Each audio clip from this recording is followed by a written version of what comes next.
The apartment that never was. The mimosa flowers on the brunch table looked almost artificial in their brightness, those impossible yellow pom-poms that only appear in florist shops for a few weeks each spring. My mother had arranged them in her prized crystal vase, the one she only brought out for special occasions. Sunday brunch at my parents' house was technically a weekly ritual, but Mom always treated it like hosting minor royalty. I pushed a piece of smoked salmon around my plate, watching the hollandaise sauce congeal into an unappetizing film. My stomach had been unsettled all morning, though I couldn't say why. Maybe it was the lingering dampness that seemed to have seeped into my bones after another night in my basement apartment. Or maybe it was just the familiar weight of being here, in this house, pretending everything was fine. "Elena, darling, you're not eating." My mother's voice carried that particular tone of concern that somehow always felt like criticism. "I'm just pacing myself, Mom." I forced a smile and took a deliberate bite of the Eggs Benedict, even though the richness made my throat close. Across the table, my father carved into his meal with surgical precision, the way he approached everything in life. My younger brother, Marcus, scrolled through his phone with the barely concealed boredom of a 22-year-old who'd rather be anywhere else. And at the head of the table sat Grandpa Joe, 83 years old, with his shock of white hair and those sharp blue eyes that never seemed to miss anything. He'd been quieter than usual this morning, I realized. Normally, by this point in the meal, he'd have told at least 2 stories about the old neighborhood and made my mother laugh despite herself. But today, he just watched us all, a small smile playing at the corners of his mouth, like he was waiting for something. "This salmon is exceptional, Linda," Grandpa Joe finally spoke, addressing my mother. "You've really outdone yourself." "Oh, it's nothing special. The same place I always go." But my mother preened, sitting up a little straighter. "Everything you do is special." My father reached over to pat my mother's hand, and I had to look away from the gesture. There was something performative about it, like actors hitting their marks. "Elena certainly didn't inherit your cooking talents." My father's attention swiveled to me, and I felt my spine stiffen.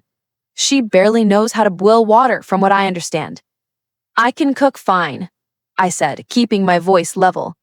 "My kitchen just isn't exactly conducive to ambitious meal preparation." That was putting it mildly. My kitchen consisted of a hot plate, a mini fridge, and about 2 feet of counter space in what was generously called a basement apartment, but more accurately resembled a converted storage room. The landlord had promised it was cozy and character-filled. He'd neglected to mention the black mold creeping across the ceiling, the boiler that clanked and hissed like a dying dragon 3 feet from where I slept, or the fact that daylight was something I had to actively seek out above ground. Well, when you're ready to get serious about your living situation, I'm sure something better will come along.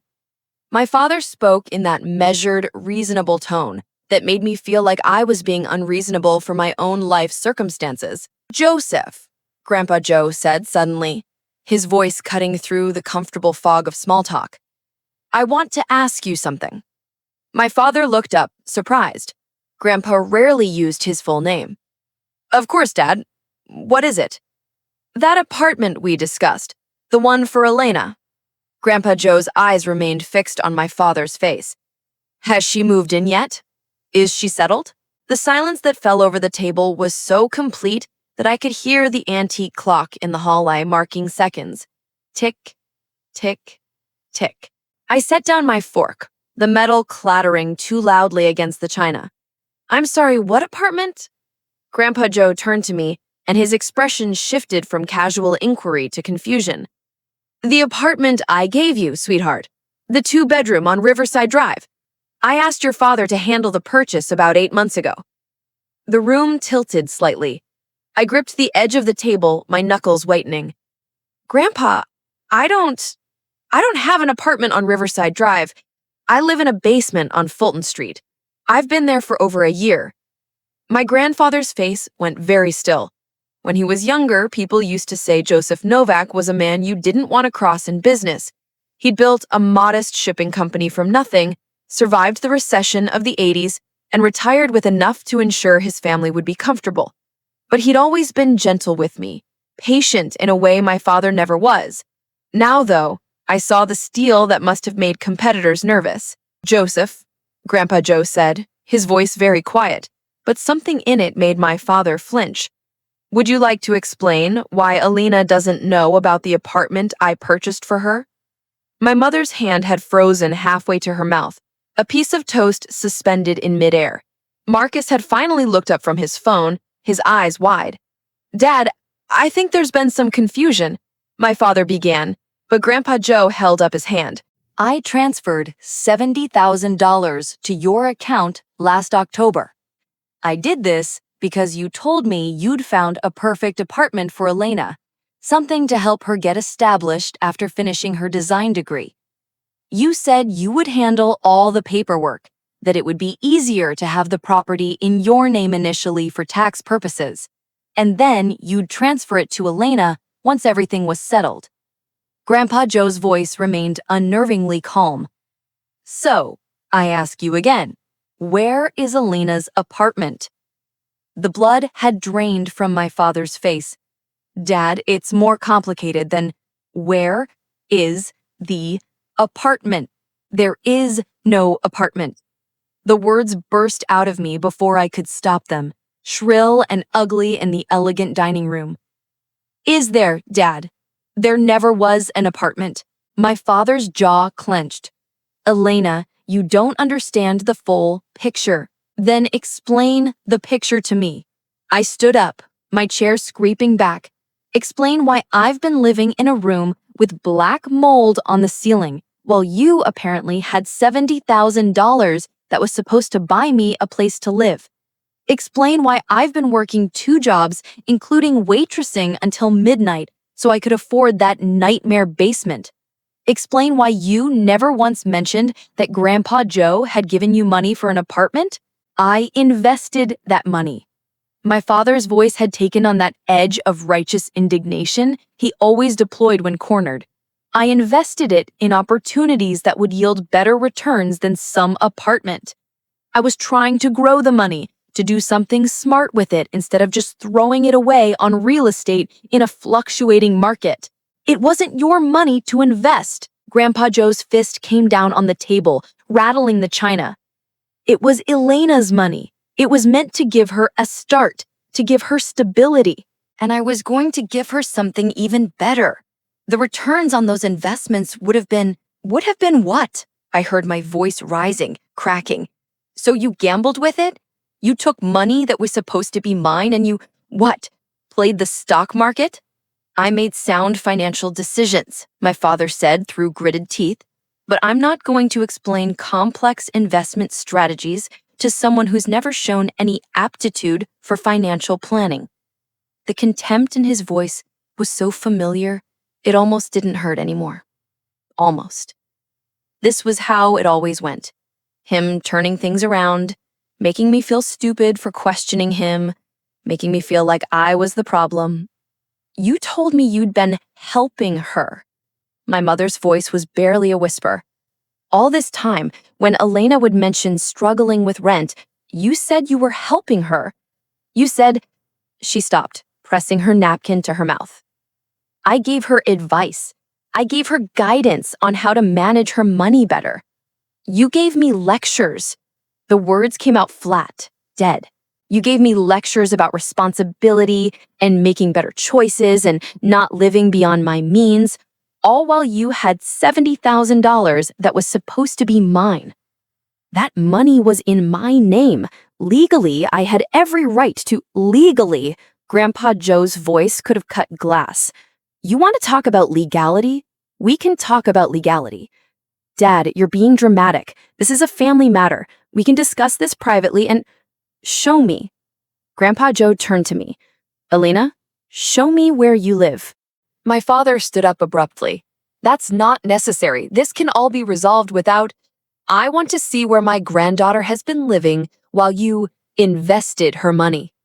Grandpa Joe was standing now too, and despite his age, despite the slight stoop in his shoulders, he seemed to fill the room. Elena, will you take me to your apartment?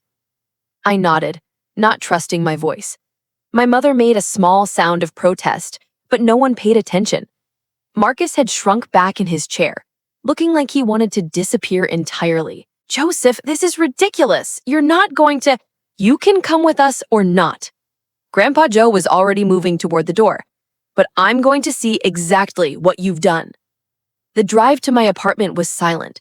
Grandpa Joe sat in the passenger seat of my beaten Toyota, a car my father had found for me at a great price from someone he knew, which meant it had already had 150,000 miles on it when I got it. My father followed in his Mercedes, because of course he did. He couldn't let us go alone, couldn't let the narrative slip from his control. I tried to see my street through their eyes as we pulled up. Fulton Street wasn't in a terrible neighborhood exactly, it just wasn't a good one. The houses were divided into multiple units, the lawns patchy where there were lawns at all. A shopping cart lay on its side 2 doors down. Someone had spray-painted something on the stop sign that had mostly been scrubbed away, but still left a ghostly outline. "It's around back," I said, my voice hollow. The entrance to my apartment was accessed through a narrow alley between the houses, down a concrete stairwell that was perpetually slick with something I tried not to think too hard about. The door stuck. It always stuck, and I had to put my shoulder into it. The smell hit us first.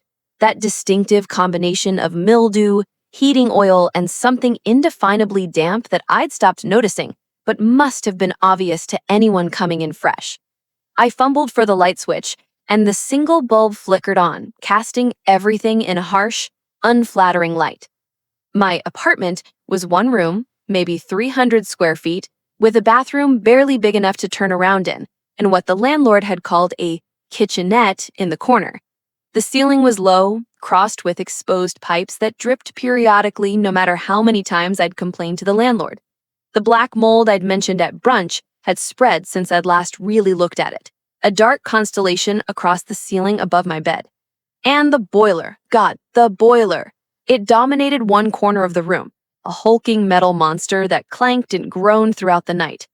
I'd gotten used to it, the way you can get used to anything if you have no other choice.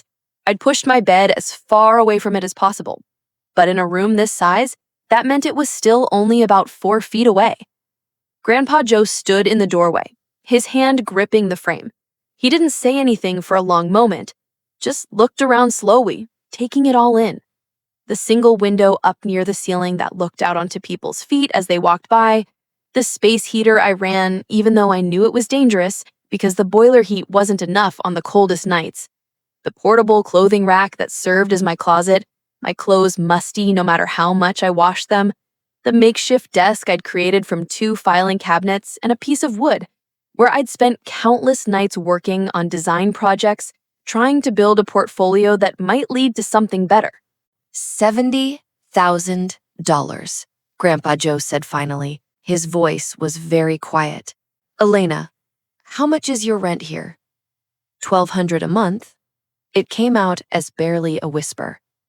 "And utilities?" "Separate, usually about another 100. He nodded slowly, still not looking at me. Behind us, I heard my father shifting in the alley, but he didn't come down the stairs.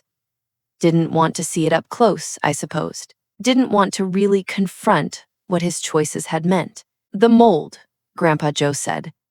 "Is that new?" "It's gotten worse. I've asked the landlord to fix it, but he says it's just condensation and it's normal for basement apartments." I heard myself making excuses, minimizing. "It's not that bad. I keep the window open when I can, and—" "Elena." He turned to me then, and I saw his eyes were wet. "Sweetheart, you shouldn't be living like this. No one should be living like this." Something in me cracked. I'd been holding myself together for so long, telling myself it was temporary, that I just needed to work harder, save more, be smarter about my choices. That's what my father always said. If I was struggling, it was because I wasn't trying hard enough, wasn't being responsible enough, wasn't living within my means. But the means had been there. The help had been there. And my father had taken it. "Come on." Grandpa Joe's voice was gentle now. "Let's go back upstairs." My father was standing at the top of the stairs, his arms crossed. In the daylight, he looked diminished somehow, less certain. Dad, look, I know this isn't ideal, but not ideal? Grandpa Joe's voice was very soft, which was somehow more frightening than if he'd yelled. Joseph, your daughter has been living in a room with black mold. There's a boiler 3 feet from where she sleeps. That apartment is a health hazard. She could have found something better. She chose that place. With what money? I heard my voice rising again, breaking apart. After paying back my student loans, which you said I had to do myself to build character, and covering my car insurance, and trying to buy groceries and keep my phone on so I could actually get job interviews? What exactly was I supposed to use for first, last, and security deposit on a better place? The $70,000 you stole from me? I didn't steal anything. My father's face flushed. That money was in my account. I had legal authority over it. Legal authority that you gave me based on your representation that you were purchasing an apartment for your granddaughter. Would you have had that authority if I'd known you were planning to use the money for your own investments instead? My father's mouth opened and closed. I was going to give it to her. Eventually. Once the returns came in, I was trying to help her by growing the capital. Where is the money now? Silence. Joseph, where is the $70,000 I gave you for Elena? The investments didn't perform as expected. My father's voice was tight. There were some losses, but it's not gone, it's just... How much is left? More silence. A car drove by on the street above us, music thumping from its speakers. How much, Joseph? About 42,000.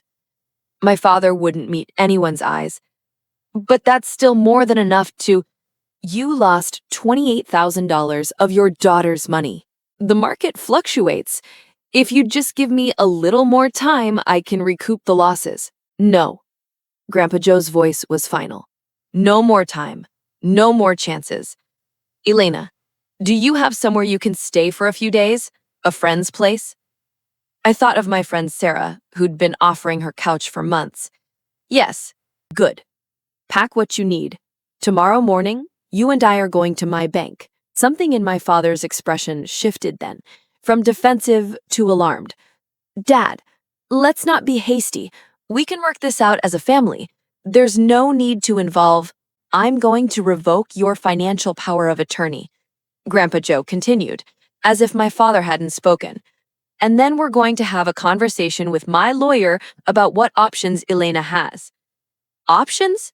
My father's voice had gone shrill. Dad, you can't be serious. I'm your son.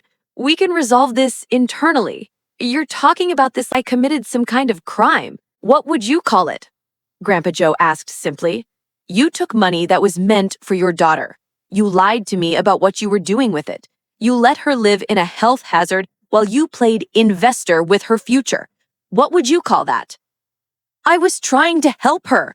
I was trying to teach her that life isn't just about handouts, that you have to work for what you get. I have been working. The words exploded out of me. I have been working 12, 14 hours a day.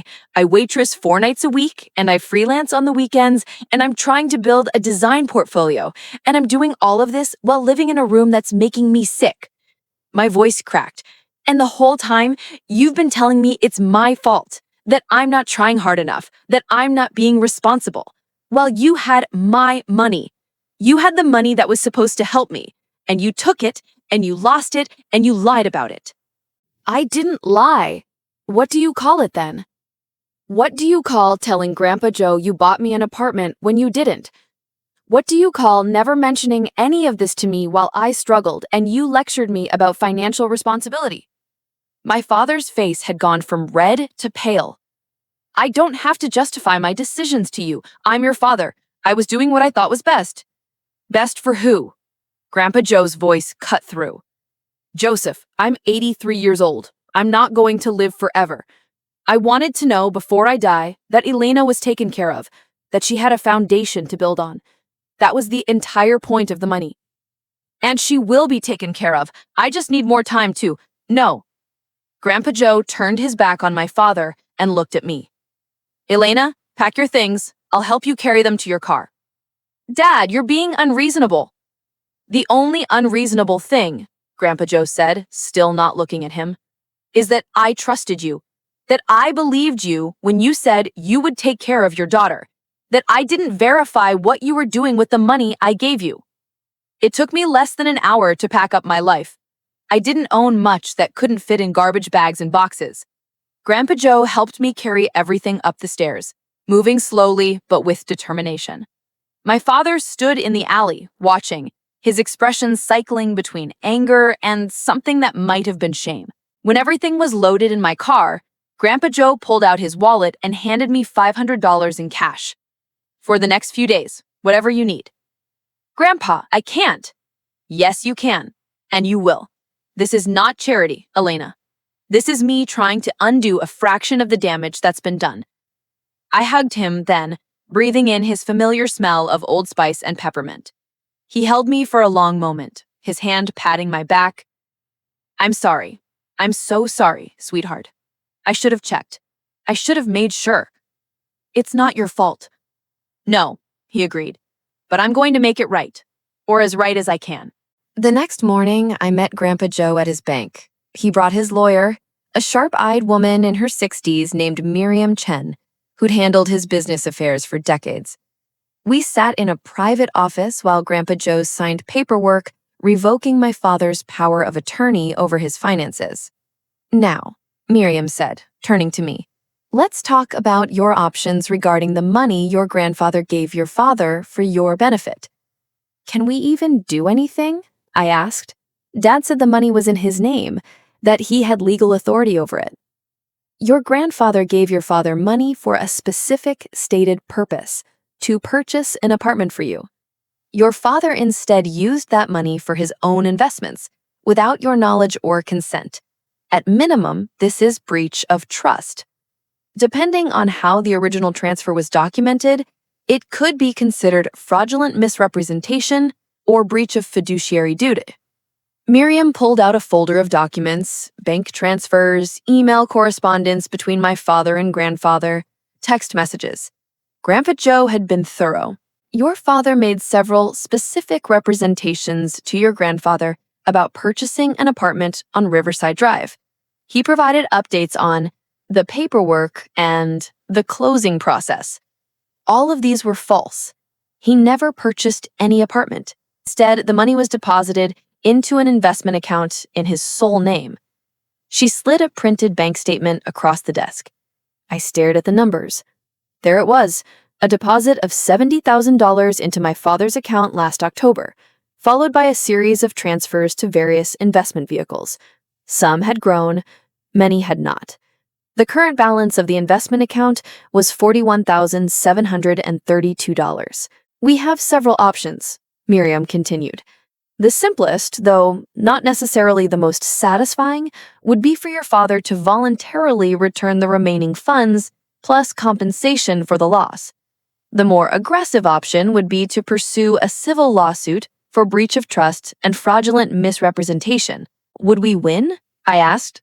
Based on the documentation your grandfather has provided, almost certainly. The case is quite clear. Your father took money under false pretenses and used it contrary to the stated purpose. I looked at Grandpa Joe. He was watching me carefully, his expression unreadable. What do you want to do, sweetheart? What did I want? I wanted my father to acknowledge what he'd done. I wanted him to apologize. Really apologize, not with the defensiveness and justifications he'd offered at his house. I wanted him to understand what it had been like to live in that basement while he gambled with my future and lectured me about responsibility. I want him to make it right, I said finally. Not just the money. All of it. Then that's what we'll make happen, Grandpa Joe said. Miriam scheduled what she called a family conference at her office for the following week. My father tried to refuse to attend, but Miriam's carefully worded letter explaining the strength of the potential case against him changed his mind. My mother came too, quiet and pale, her hands twisting in her lap. We sat around a conference table. Me, Grandpa Joe, Miriam, my parents. Marcus had been invited but declined, texting me privately, I can't watch this. I'm sorry, I love you. Miriam laid out the facts with clinical precision. The money, the stated purpose, the misrepresentation, the evidence of what my father had actually done with the funds. She presented printouts of the investment account, highlighted sections of email correspondence, bank statements marked with fluorescent tabs. My father sat very still. His lawyer, a nervous man named Stevens, who kept clearing his throat, beside him. Here's what's going to happen, Miriam said. Mr. Novak will return the remaining balance of $41,732 to Elena immediately. In addition, he will pay the difference between that amount and the original $70,000, that's $28,268, plus an additional $10,000 for the opportunity cost Elena suffered by not having access to these funds when they were intended for her. That's over $60,000. Stevens protested. That's essentially punitive. That's less than what Mr. Novak would likely be ordered to pay if this went to court. Plus, it saves him the embarrassment of a public judgment, Miriam said calmly. It also doesn't account for the physical and emotional harm Elena suffered living in substandard conditions while her father had her money. If we wanted to include damages for that, we'd be looking at a significantly higher figure. My father's jaw worked. I don't have $60,000 in liquid assets right now. Then you'll sell assets, Grandpa Joe said. His voice was flat, emotionless. Your boat, your timeshare in Vale, the vintage car you've been restoring. I don't care what you sell, Joseph. But you will make my granddaughter whole. Dad, be reasonable. I am being reasonable. I'm giving you an option to settle this privately and keep it within the family. The alternative is Elena files a lawsuit, and then this becomes a matter of public record. Is that what you want? The silence stretched. My mother was crying quietly, tears running down her face that she didn't bother to wipe away. Stevens whispered something to my father, who shook his head sharply. Fine, my father said finally. I'll pay it. But I want it on record that I disagree with this characterization of events. I was trying to help Elena by growing the money. You will also, Miriam interrupted, sign a written acknowledgement of what occurred, a statement of facts that will be held by this office. If Elena chooses to pursue further action in the future, this statement can be used as evidence. But if you comply with the terms we're setting today, this statement remains private. You want me to confess? I want you to tell the truth, I said. My voice came out stronger than I expected. I want you to acknowledge, in writing, that you took money that was supposed to be mine, that you lied about it, and that your actions caused me harm. That's what I want. My father stared at me. For a moment, I thought I saw something flicker in his expression. Recognition, maybe, or regret? But then his face hardened again into that familiar mask of righteous certainty. I'll sign your statement, he said. But Elena, you need to understand that everything I did because I thought it was what was best for you. I was trying to teach you. To teach me what? The words came out sharper than I intended. To teach me not to trust my own family? You succeeded. Congratulations. My mother made a small, broken sound. My father flinched. Stevens produced a document, the statement Miriam had prepared. My father read through it with visible displeasure, his lawyer pointing out sections and whispering. Finally, after what felt like an eternity, my father signed. His signature was tight, angry, pressed so hard into the paper it nearly tore through. The funds will be transferred within 30 days. My client will need time to liquidate certain assets to raise the full amount. 2 weeks, or we file suit. Stevens looked at my father, who gave a curt nod. And just like that, it was done. Sort of. The money was transferred in 12 days. My father sold his boat for less than it was worth in a fire sale, took out a personal loan, and somehow scraped together the rest. $61,942 appeared in my bank account on a Tuesday morning, and I sat staring at the number on my phone screen for a long time, not quite believing it was real. Grandpa Joe took me apartment hunting that week. We looked at 5 places before I found it. A 1-bedroom on the 3rd floor of a converted brownstone, with big windows that let in actual sunlight and a kitchen where you could fit more than one person at a time. The rent was higher than what I'd been paying, but not ruinously so. And now I had money for first, last, security deposit, and a cushion for the future. This one, I said, standing in the empty living room with afternoon light streaming across the hardwood floors. This is the one. Grandpa Joe smiled. Then let's make it yours. We signed the lease that afternoon. I moved in 3 days later with Grandpa Joe and Sarah helping me carry boxes up the stairs. The apartment echoed when we were done, nearly empty except for my few belongings, but it was mine, actually mine.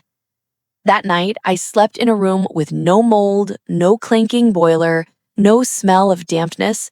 I slept in silence and sunshine, and I woke up crying because I couldn't remember the last time I'd felt this kind of peace. The first month in the new apartment, I barely saw my parents. My mother called a few times, tearful, trying to explain that she hadn't known that my father had handled all the finances, that she'd believed him when he said he was helping me. I believed her, mostly.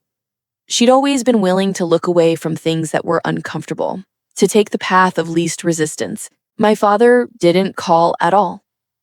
But I didn't need him to. For the first time in my adult life, I had space, literal and metaphorical, to breathe, to think, to figure out what I actually wanted without the constant weight of his disappointment and judgment. I started taking on more design clients, building my portfolio.